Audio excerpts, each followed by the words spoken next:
James chapter 5. Come now, you rich, weep and howl for your miseries that are coming on you.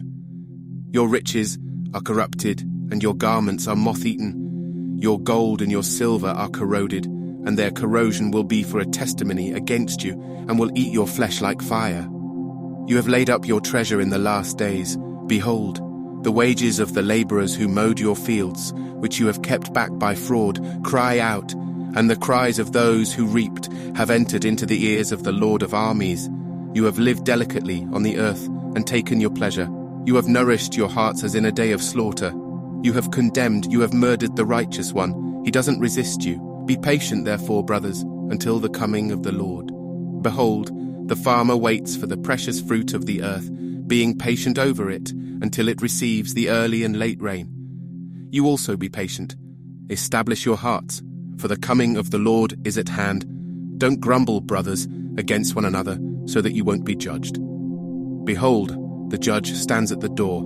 Take, brothers, for an example of suffering and of patience, the prophets who spoke in the name of the Lord.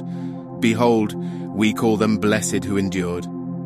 You have heard of the patience of Job, and have seen the Lord in the outcome, and how the Lord is full of compassion and mercy.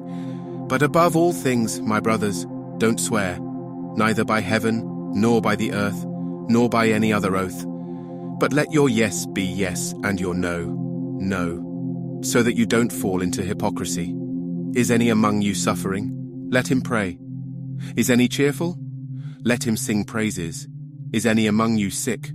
Let him call for the elders of the assembly, and let them pray over him, anointing him with oil in the name of the Lord, and the prayer of faith will heal him who is sick, and the Lord will raise him up. If he has committed sins, he will be forgiven. Confess your offenses to one another, and pray for one another, that you may be healed. The insistent prayer of a righteous person is powerfully effective. Elijah was a man with a nature like ours, and he prayed earnestly that it might not rain, and it didn't rain on the earth for 3 years and 6 months. He prayed again, and the sky gave rain, and the earth brought forth its fruit.